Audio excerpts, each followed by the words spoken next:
Time to pull up a chair and talk some Dynasty football. I am your host, JJ Wenner, and this is the Rider Dynasty podcast. That's right, the Rod Pod is back, and we are in our new home with Gridiron Ratings. Remember, your path to the title starts with Gridiron Ratings. Now, this is my return to the pod that I helped found over 3 years ago. Now, last year, I had the opportunity to finish my master's degree, and although it broke my heart, writing a thesis while working and doing a pod was too much for me. And unfortunately, my wife wouldn't let me quit my job. So I took a break, and luckily I had a great team step in to help steer the ship. Special thank you to Kit, Brendan, and Rob for all of their dedication and their help taking care of our pod. Now, it has been a minute since I've had the opportunity to introduce this big lug, but I wanted to give him an extra big thank you for running the pod in my absence. That's right. It's Big Daddy Don Detweiler, my brother. How are you handling all of this free agency news? Dude, my head is absolutely spinning. Things are moving a mile a minute, and the landscape is absolutely changing before our eyes. And it's not even done yet. The league year just opened. Really, anything is possible. There's still so many trade options, let alone free agent options. Things are going to be so different in a week. And then we get to go to the draft, and it's going to shuffle the deck all over again. This is the best time of year, right? Like you always say, hope springs eternal, and the offseason is when every team can be a winner in somebody's head. No doubt. And it's always fun to watch the owners finally open their wallets and just make it rain that fat cash. Yeah, and quite often show you how they do not know what they are doing. All right, now, before we dive into free agency, do me a favor, give us a follow below and check out our website, gridironratings.com, for all of our latest news, articles, rankings. We have a free agent tracker and lots of great giveaways coming up shortly. So make sure you're following the website. Also, you can follow us on Twitter at Gridiron Rating. Make sure. Now, let's jump right into the main topic, Don. All day long, you and I have been starting conversations, and I would be like, no. Let's talk about it on the pod. I didn't want to waste any good arguments, but the tampering period is in full swing, and we're here to talk about the best of the rest. Who is left? Who are the players left over who are going to make the biggest impact, not only to your teams, but your dynasty teams? Now, where better to start than with the glory boy position, the quarterbacks. Now, obviously, Don, we were talking about the biggest names still available aren't free agents, right? Teams are all agog with Deshaun Watson, leading several starting QBs to start packing their bags, or at least crying about packing their bags on Twitter. Now, I don't want to belabor the point, but where do you see Watson ending up? So, from all accounts, there are multiple suitors. I didn't think Cleveland was all that serious until Baker decided to take it all to social media and say goodbye to the city, just seemingly up out of nowhere, because the die isn't cast. No one's done anything. Heck, nobody's even done vetting anybody, and the league hasn't even announced if there's going to be additional anything for Watson. So there's no big deal there. There's lots of options, and he's got the full no trade. So if he doesn't want to go there, too bad, so sad. He's not coming to your town, Cleveland. So I don't know if he's going to want to come to a team that decides to put the ball in the air like every week or so, maybe once, when there are options like Carolina with some dynamic playmakers, where there's options like the Saints with all kinds of opportunity there, and a dude named Kamara in the backfield. So those three seem to be the most common names that pop up, but there's others, right? I don't know. Those are the main ones, I thought. I mean, from everything I'm hearing with what they're asking in for return, I mean, people are talking about Atlanta, but would you want Matt Ryan back if you were the Texans? See, that's just it. You can't take that money back. I don't know. I still am not really in on Watson because of all the off-field stuff. I have a hard time separating the two and really caring about where he goes. But, you know, it's important to remember that he was an amazing quarterback. before he sat out last year. Top 4 guy. I mean, and in some leagues, that's either dude's buried on a roster somewhere or might even be floating out there, depending on people's individual standings and what they felt like and how grim it looked last year for him. So who even knows? Yeah, I'll still be interested to see what type of punishment he gets from the NFL and how everything else plays out. I'm not counting on anybody in the league to actually take this too seriously. Yep. But we've seen in the past they don't. And we've seen in the past that talent trumps. Talent trumps everything. Don, who is the best of the rest? Who is still available in free agency for these teams to go after? So I guess we'll handle the free agents first. If you're just paying cash money for a guy, there's Jameis Winston. And I guess the ghost of Marcus Mariota might appeal to some people. And no, that's it. Yeah, the only other 2 names I could really look at, Jameis Winston is the big name, right? He went 5-2 for the Saints last year. He was off to a good start before tearing his ACL. Yep. 2 seasons removed from throwing for 5,000 yards down in Tampa. He is definitely the biggest free agent out there. Now, the only guy I could see maybe getting a shot at a solid backup position who might still have some starter, some, just a little bit. Andy Dalton did go 3-3 last year for the 6-win Bears. So yeah, that was a bad roster. He got 3 wins out of them. If there's an injury or 2 ahead of him on a depth chart, he could get a shot and give some value, especially in a super flex league. But man, the pickings are slim after that. No question. But we live in Dynasty land. It's very important that with the big rosters that you have plenty of quarterbacks, because you never know when you're going to need a spot starter, especially if you're super flex. And those guys can be had for virtually nothing. And you might only need them for a week, but that week you really need them. Yeah, anybody else? Ryan Fitzpatrick's still out there, but I don't know. Cam Newton is terrible. Jacoby Brissett. Yeah, these are just backups. They're bench filler at this moment. All right. Well, let's move then to actually, you know what? Before we get to running backs, as a former college offensive lineman, Mr. Detweiler. Yeah. From what I see, the interior linemen are going much faster this year than in past years. Normally, you would see a lot of left tackles. Everybody signs the tackles. But this year, it's been guard after guard after guard, signing great contracts. Who are the biggest signings so far in your eyes? Big money for the interior guys and good autumn finally for the big eaters in the middle. You're starting to see the evolution of the game because now the focus has been on getting the ball out quickly and pass rush, particularly from the outside. Now teams are countering that by having good tackles, and still tackles are getting their money, but they want a quality interior. So there's that step up zone in the early pocket for a quarterback to step up and deliver the ball. It used to be that guards were dudes that were late round throw-ins or guys that you would just kind of scrap heap and get in. Not anymore. With so much interior zone RPO emphasis, you've got to have interior guys who can move people out, deal with the D tackles, and get your quarterbacks that extra bit to step up and deliver the ball.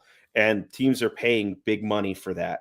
And it's easy to see when a team doesn't have it. Just look at what happened to the Pittsburgh Steelers last year. They had nothing on the interior, and it cost them everything.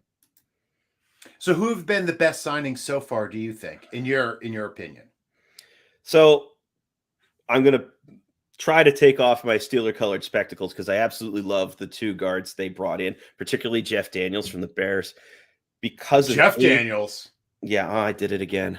It's okay. Listen, I think he would be a great guard. Yes. No, but James Daniels, because he's only 24. The age of these guys coming off their first contracts, yeah, I know. I had to look at that too.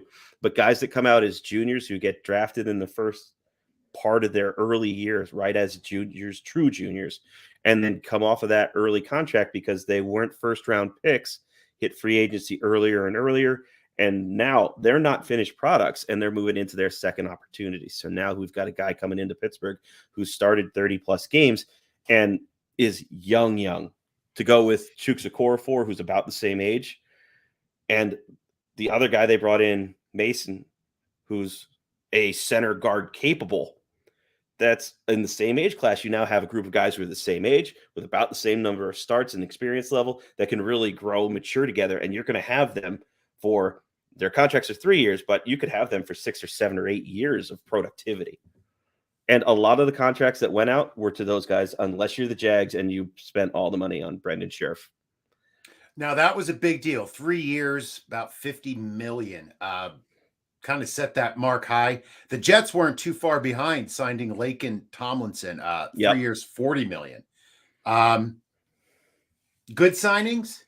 I really like Tomlinson going to the Jets. You put him on the other side of Elijah Vera-Tucker from last year, and now you're working on recatching that dominant offensive line. If you can get Mekhi Becton back and healthy, I mean, talk about a bunch of maulers. Yeah. Oh, I'm getting excited just thinking about it. Yep. I'm not going to lie to you. Any big tackle signings? I saw Morgan Moses, who was on the Jets last year, who did a great job, signed with Baltimore. That's a good signing. It is. It's very good, sneaky good for them. It's a very Baltimore signing. They let Big Al, Alejandro Villanueva, retire and have had some questions with their regular left tackle maintaining health. Moses is going to be able to come in, take over, and solidify that right side, and he is a road grader again. He's a Raven kind of guy, and that just sets up that offensive line to continue their long periods of excellence. They always have a good line. This just adds to the legacy. Now, who is left in the market? If somebody would say need a right tackle or a center, are there any great players still available? Unbelievably, Terran Armstead is still out there. He is a game-changing left tackle. I would have expected that a guy who hit free agency at 31 would be like ready to go and would cash in big time, especially after San Francisco backed up the money truck for a 35-plus-year-old tackle last year. This guy could come in, anchor your line, and left tackles are at such premium. I'm not sure why he hasn't been signed yet. Maybe he's holding out hope that he can return to New Orleans or something. But I can't believe that he hasn't been snapped up somewhere along the line.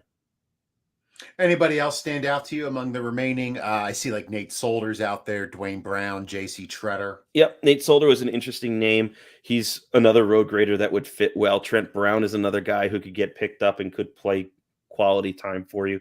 He's had a little bit more injury issue questions, but I mean, Brandon Scherf missed 21 games in the last couple seasons, so he's the market is established for what these guys' value really is.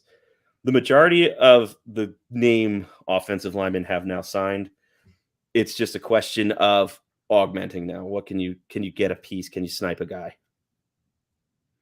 Well, I mean, there's no better place to go after you're done talking about road graders to the people you're grading the road for. So let's talk about some running backs. Now, it sure seems to me nobody is giving running backs a second contract anymore. The only big free agent signings that I have seen are Chase Edmonds going to Miami for 2 years and $12 million.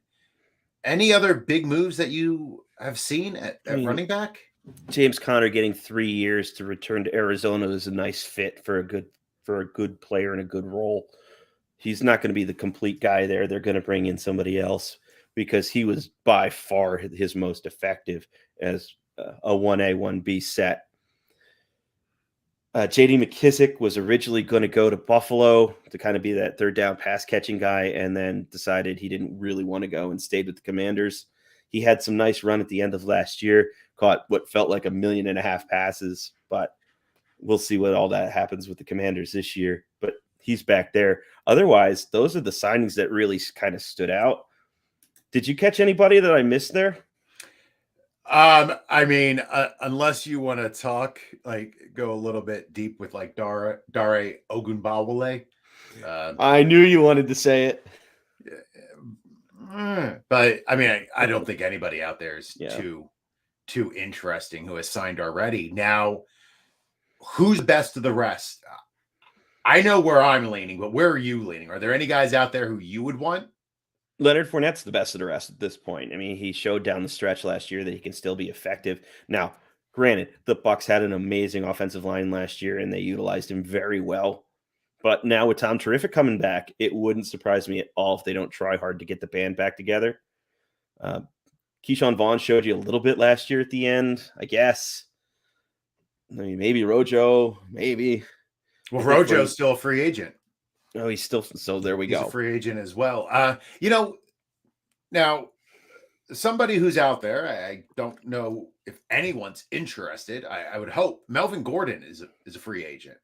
Now, Melvin Gordon over the past 2 years has put up 1,900 yards and 17 TDs with 60 receptions. Good numbers. I didn't know he put up that his numbers were that high. Sneaky, right? Like, those are good numbers.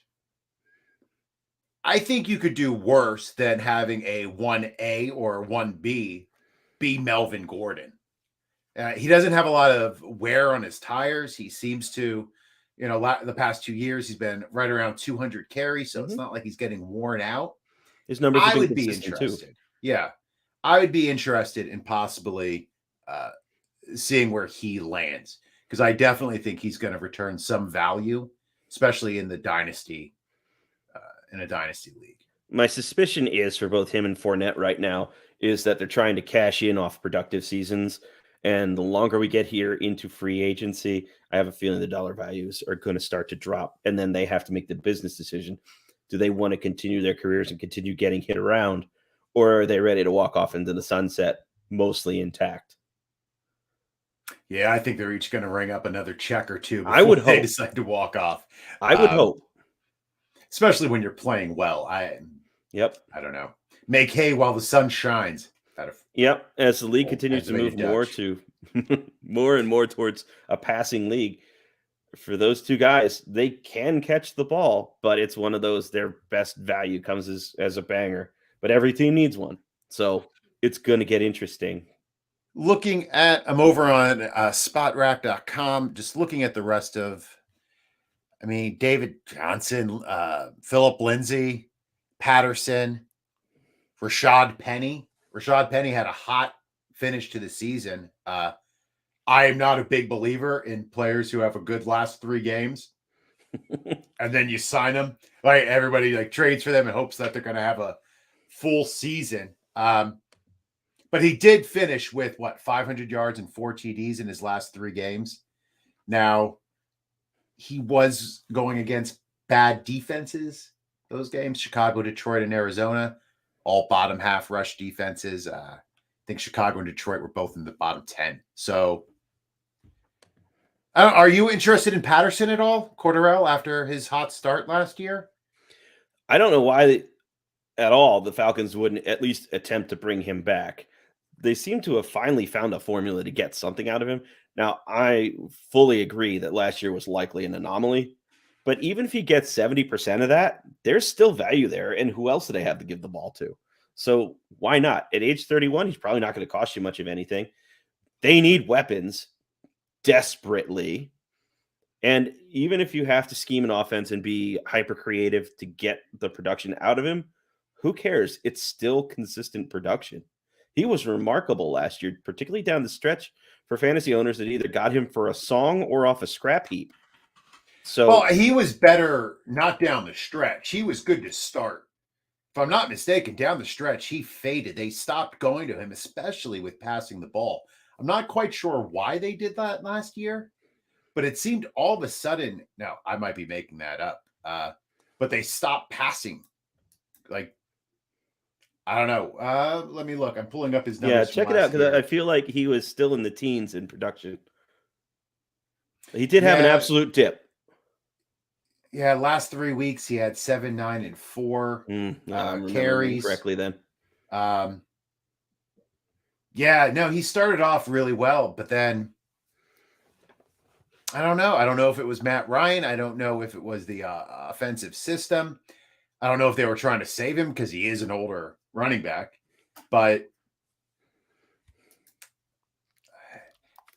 You don't see too many fresh offensive minds who are able to best utilize all their players properly. Yeah. Like somebody like Laviska Shenault. Oh, perfect example. I mean, Laviska has disappeared. We're talking free agency. He's been buried before we get to wide receivers by some of the signings that the Jags have made. But he is a player who I think you have to figure out how to use him in the best way, use his athleticism. And clearly he hasn't been used to his potential. No question. A second-round pick coming out of Colorado it wasn't a weird flyer Jaguar pick. It was legit the entire rest of the league was on him in that second-round area. And yeah, he was the after same type of player as Brandon Ayuk, like that hybrid, can do everything type player. That was the expectation. And as a rookie, he showed he could do those things too, which is interesting.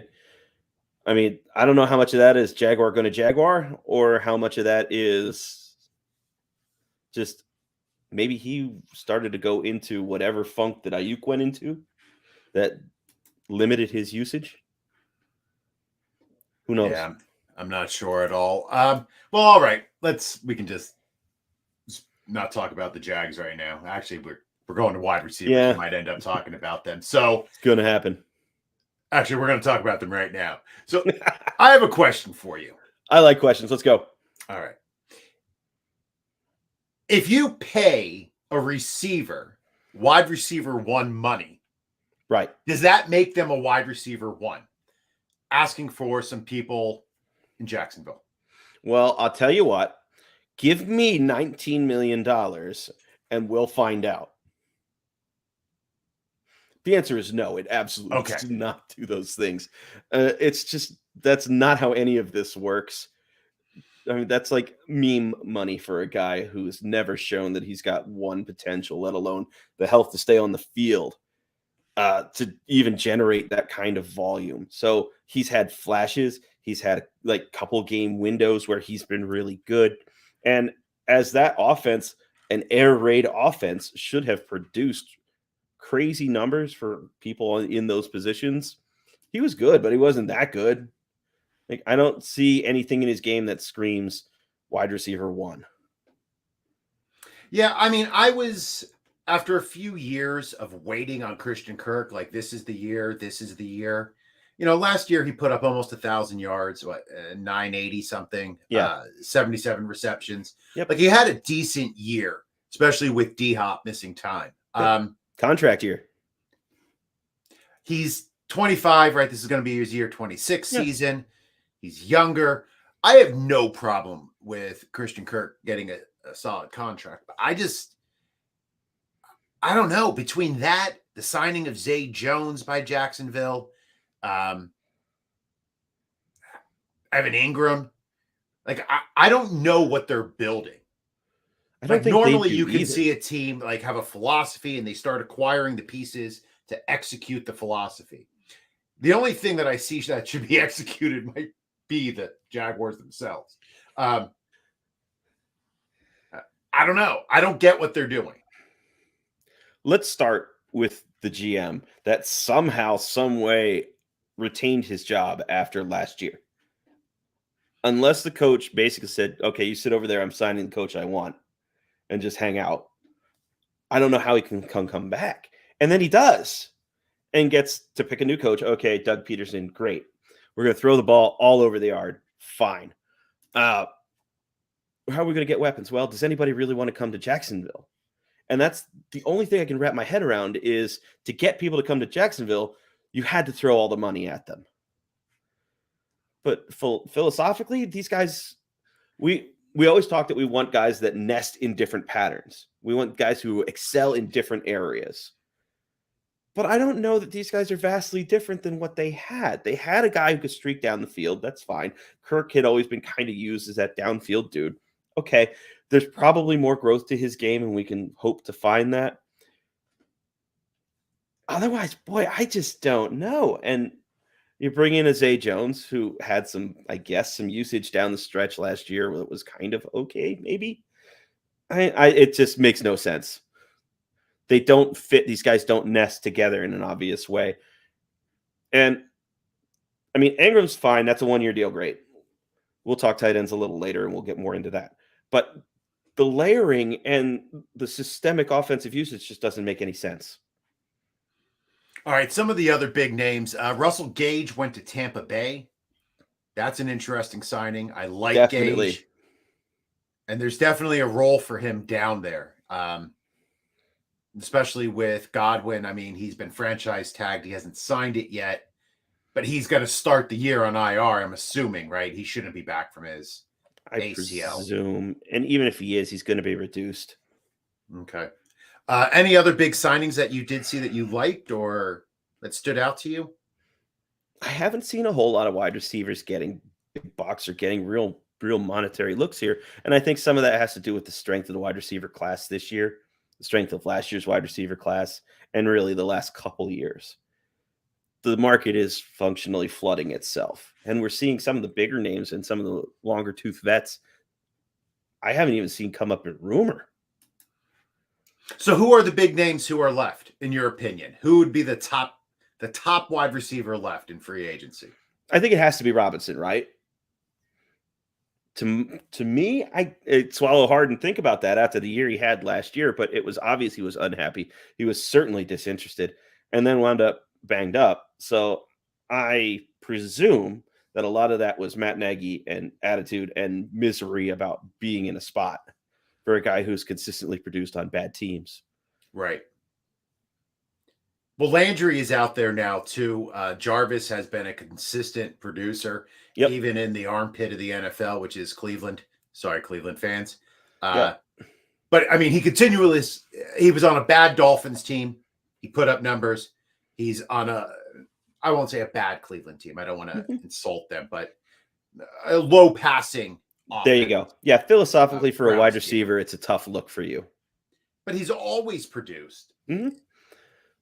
Just saw a rumor that he's meeting with the Falcons right now. Interesting. Who's their quarterback going to be? Well, Matt Ryan? I would assume for another year because that cap hit is just massive. And even if you cut him to dead money alone, it'd sink your ship. So I think they have to at least let him play out another year. So I think you're rolling Matt Ryan back in one way or another for another year. Now, what about your former kid, Juju? I haven't seen anything really. News out of Pittsburgh has been all quiet on the Western Front there, but everybody is so excited about all the offensive linemen and just the Steelers actually spending real money in free agency on people that weren't on the roster last year. Everybody's running around like, what's going on? This never happens. It's amazing. So I haven't heard word one about him.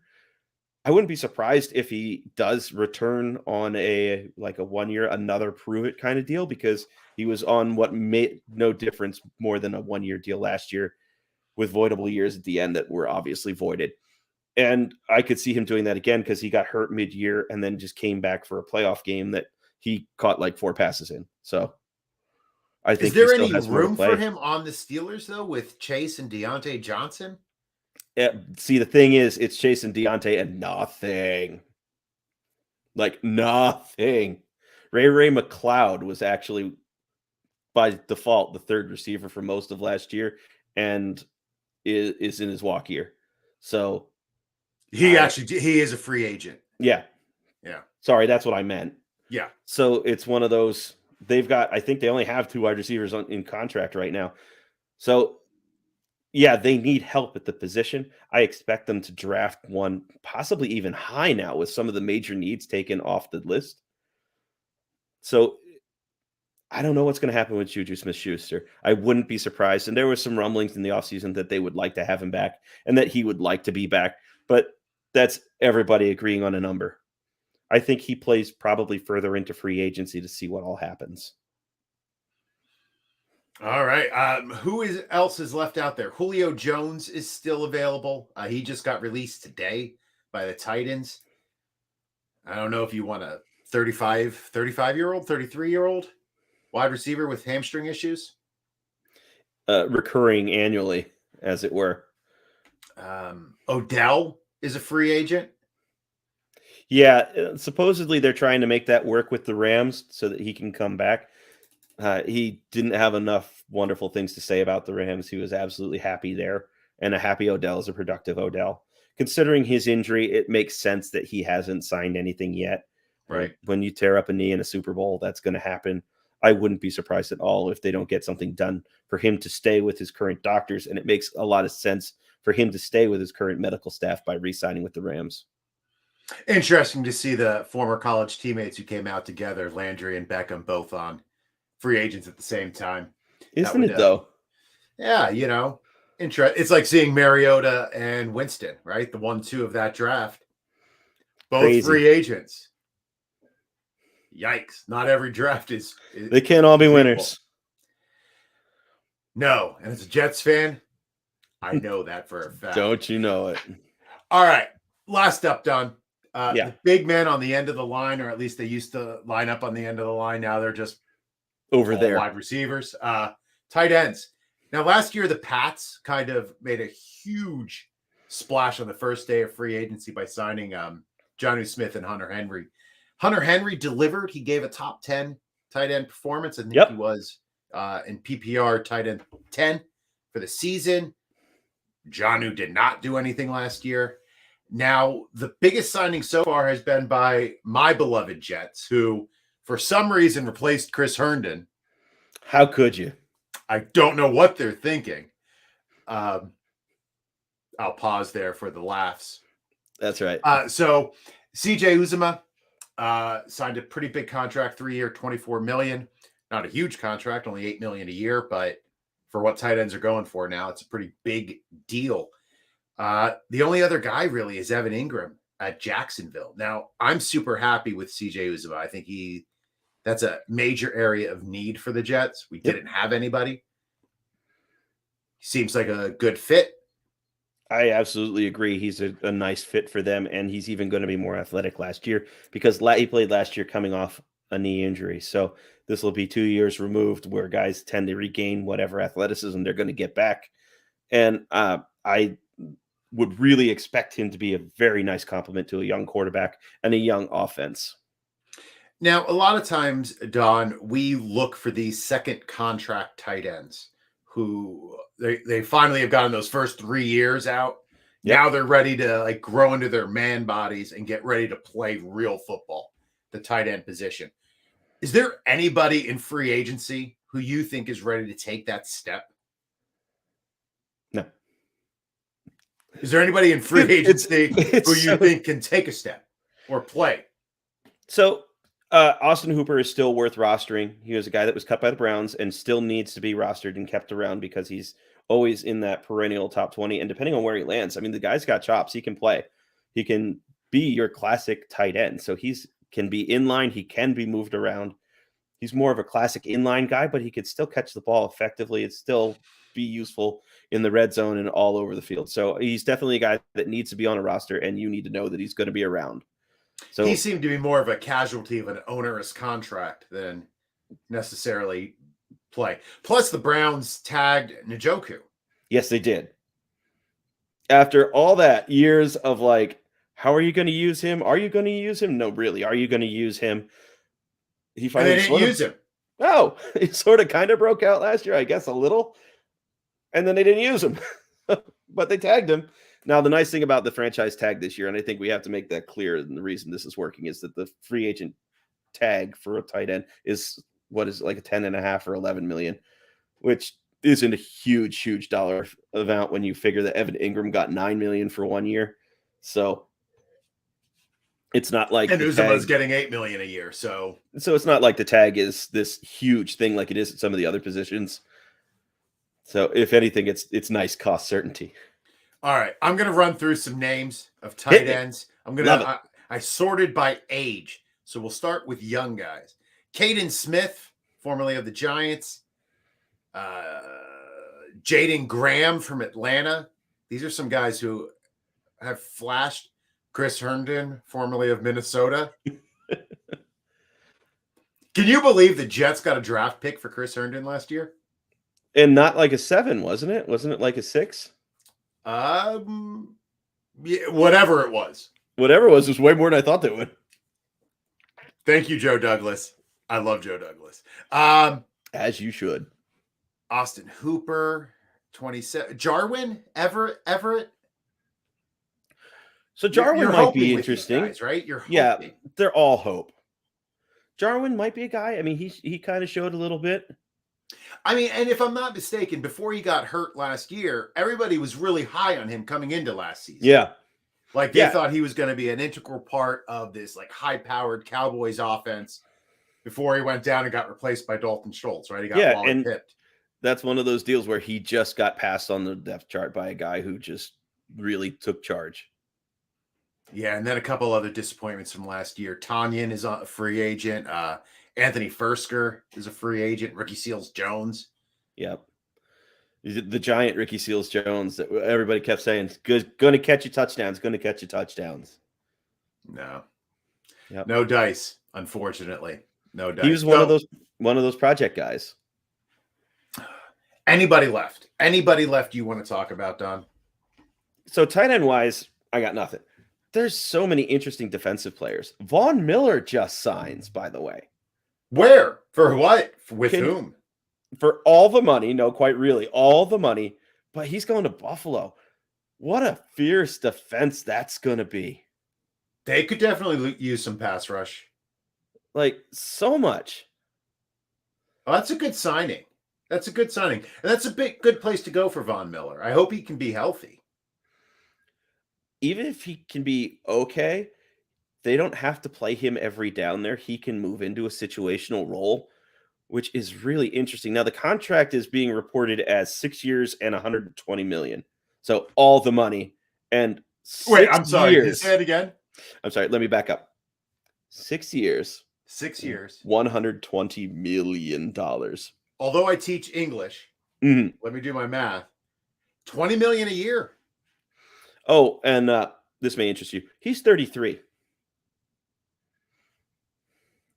So there's some voidable years in that contract, right? There must have to be. I mean, It was just announced, so it's a little hard to say, but I would presume, I have to hope. Buffalo's not that crazy. Oh, and this is interesting because it segues back to our hopeful tight end segment. They also signed O.J. Howard to the 1 year deal with Dawson Knox. Yeah. That's interesting. Do you know how much he got? It says 1 year, 3.5. Could be worth up to 5 if he meets his incentives. Wow. With the salary cap going up, man, it really seems like every position is getting paid less and less and less every year. It is right, really except quarterbacks. And I have to admit, unlike years past, the length of these contracts is smarter and smarter. A lot of 1 year deals, a lot of 2 year deals, a lot of 3 year deals, very few 5, 6. Like, if there is a 6, it's got to be like voidable years or there's outs. Like the Kirk deal is really a 2 year deal because there's an out after year 2 where Jacksonville could escape with no salary cap implications. So the cap guys are getting smarter and smarter and doing a better and better job of massaging the numbers. They really are. Teams are catching on even to the compensatory picks and how to manage your cap. Like everybody talks about the LA Rams and that they trade all their draft picks, but they get a ton of draft picks back and compensatory picks. And I mean, they have plenty of picks this year in the draft. So you have to approach things a little bit differently now. No question. So real quick, Steelers overall free agency. Are you happy? I'm really happy. I'm happy with Mitch Trubisky. I never thought I'd say that. I'm happy. I don't think anybody would ever say that. I'm happy with Mitch Trubisky on a 2 year deal. That's fairly incentive laden because it means they can reallocate some of that quarterback money that was tied up in Ben for quite a while. It means that they don't have to feel the pressure to like get a quarterback in the first round this year if one isn't there. So they don't have to reach. If a guy they like isn't there, they can pass to next year when the crop is much better. This year's quarterback class, and we'll get into this in great detail for you guys when we do our draft stuff in depth. I really think there's only two guys that really have first round grades for real as quarterbacks, and both of them would be late rounders, in my opinion. That's the squatch here telling you. Next year, it's looking 5, possibly 6 guys with first round grades. Okay. So it's a much better crop next year than it is this year. There are just years like this where there are down quarterback years. It happens. So it means they don't look have at the to do it. Jameis Winston and Marcus Mariota year. Perfect example. Yeah. I have to say, as far as the Jets go, it's not a Jets pod, but every pod that I'm on turns into a Jets pod, as you can see with Chad Pennington right behind me. What's up, Chad? Love you, buddy. I love their free agency so far. They got a guard in Lakin, DJ Reed, and Jordan Whitehead at safety, and then CJ Uzma. So I'm very happy with what they've done so far. I'm a big fan of Joe Douglas, and I love where they're going. But everything's going to be based on Zach Wilson. So, and let's talk about the joy of the draft picks you got coming up. 2 in the top 10. That's going to be very nice. I'm hoping. Hope All right, springs sir. Eternal. Well, it is time for tags where we tell the riders where they can find us and any final thoughts. Big Daddy, you're up. So we always look forward to free agency because this is the beginning of hopeful season where everybody has a chance. And even the Jags can win something, even if it is the most money spent. So enjoy this for your teams. Keep an eye on the second levels. And as always, listen to the beat writers. They're the ones with boots on the ground, inside access that we aren't privy to. They're the ones in the know. And that's how you get your advantage in your drafts. Awesome advice. Now, you can find me on Twitter at JJ Wenner. You can also find me hosting the Getting Defensive Weekend Primer with Gary and Tripp. We usually record on Thursdays as well as a rotating cast of Knuckleheads. A heartfelt thank you to Don, my brother, who kept his ship afloat while I was finishing my master's degree. I appreciate you. I appreciate our friendship. I can't tell you how much. I don't think you'll ever quite know how much it meant to me to leave the pod in your capable hands. So thank you, sir. Much appreciated, buddy. Thank you to Jeff DiMatteo for welcoming me to Gridiron Ratings and my team. We were able to come on over. He has given us all the support we need and could ask for. So thank you so much, Jeff. Thank you to Gary, the whole crew over at Gridiron Ratings and Getting Defensive. Make sure you're checking out Gridiron Ratings for all of their draft info. We have a draft guide coming out, rookie guide coming out, everything you could possibly want. Remember, your path to the title starts with Gridiron Ratings. And lastly, from all of us to all of you, be safe, be well, and remember, never say anything to make a meeting longer or cut a happy hour short. Boat drinks, my friends. Boat drinks.